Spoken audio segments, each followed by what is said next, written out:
my person, my relationship, Jesus, my church community, and that's kind of just what I've been figuring out and finding. Yeah, amazing. Okay, let's put. Did you already put it in the oven?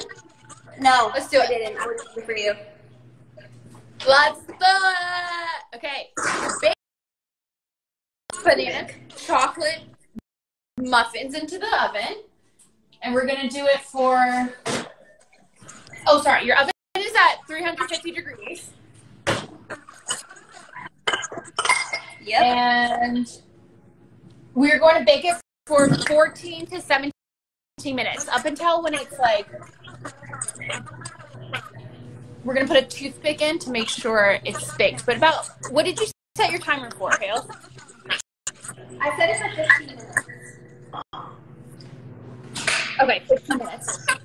So 350 degrees for 15 minutes. So how are we doing this? Are we going to stay on for the whole time it's baking? Are we going to take a break and come back when they're done? What are we doing? No, let's stay on. It's just 15 minutes. It'll be done so soon. Wait, so I wanted to...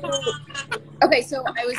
When you were talking about you can't rely on your partner for everything, like, I think a lot of what modern relationships that they should, or like society tells us, like, they should make us happy. They should make us, like, they should be supported. We should get, like, all of our times. Like, we had whole tribes to support each other, you know? Like, that's our community now. Like, your church is, when back in the day when people had tribes and lived in nomadic communities and villages, they would have each other, not just, like, all that pressure on that one person. Yeah. So it's, like, kind of just, it's too much for us to expect that from, like, just one other person.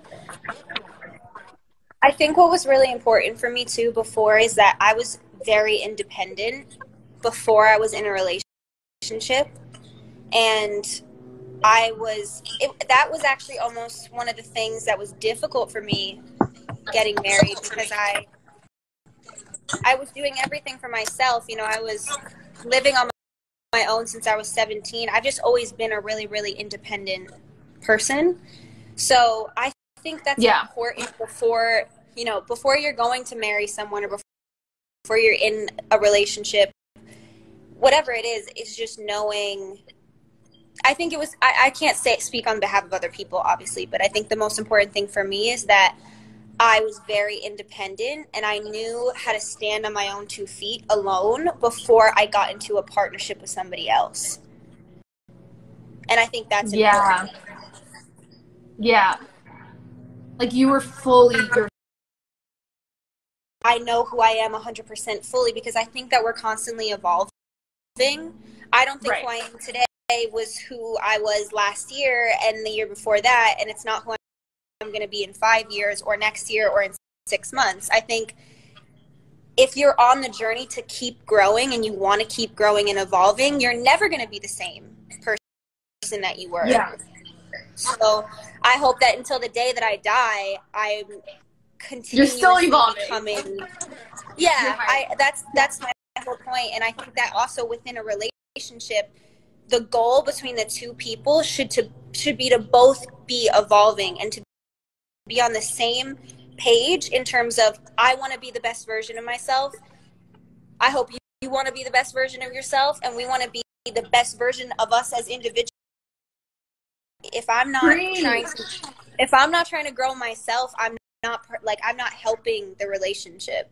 And if that person's not trying to grow themselves, they're not helping the relationship. And sometimes it takes a person to be with to say, hey, I really think that this is maybe like a blind spot for you. Maybe you should talk to someone about it, or, maybe you should, I think it's good that we can feel, hey, come here. I think it's good that we can feel comfortable to call each other out especially if we can say it in love, and we can say it in a way that isn't hurtful or disrespectful or in anger or that's mean. I think if we're able to come to each other and say, listen, you know, I would really cure or hurt my feelings, and not, you know, not make the other person, you know, feel stupid or feel bad or feel shamed because they did something or said something. But, you know, is to grow and to help the other person grow, then hopefully you're just continuously moving forward. Yeah, I love this quote where it's like, I was told it's not about being right in the relationship, it's about being like playing for the same team and being happy. Yeah. So like, and putting aside your ego and being like, we're gonna approach this from love, not because I need to satisfy my ego, but because I want to grow our relationship. Right. And I one time heard this quote where they're saying a successful relationship is when two people are at the top of the mountain, and instead of like, when you're at the top of the mountain, you're both standing there facing away from each other, looking at the view. Mm-hmm. Like, you both are independent, looking at the world together. You're not like dependent, but still enjoy the world, like look at the view, still be together in that. Yeah, I love that. Well, hey, I heard this from a podcast, and I thought it really resonated. Like, actually, it was Oprah's Super Soul Conversations. She was saying that, you know, before, people think of God as like this guy in the sky with a beard, and Oprah was like, actually, I realized that God is like in all of us, in every living thing, is like an Oscar and you, and you realize that the relationship evolves. Like, do you feel the same way? Well, I think if I believe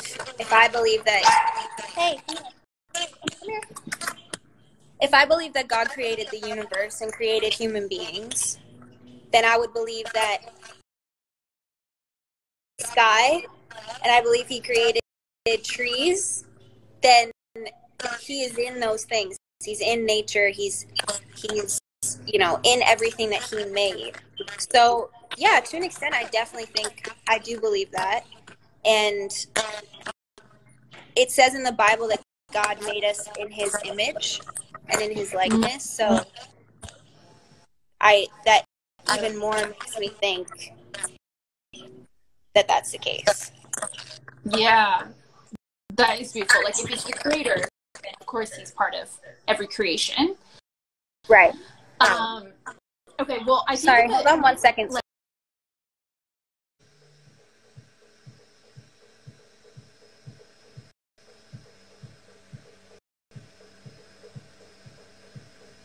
Okay, is anyone baking along with us? Please say in the comments you're baking with us. No, it's okay, you're good.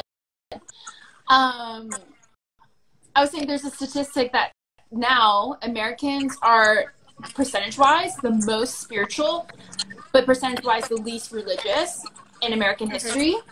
And I think, like, a lot of people separate them, like spirituality and religion, but it can actually be the same thing, but just different words.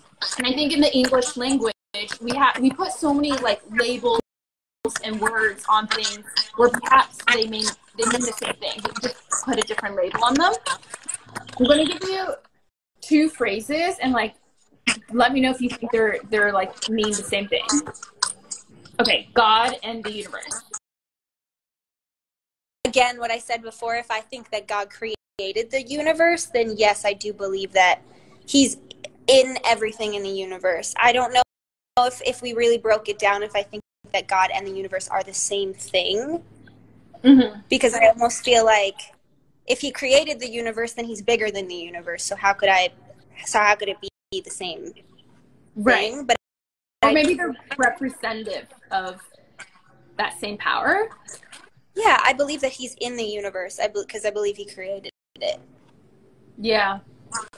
What about prayer and meditation? Do you think they're different? or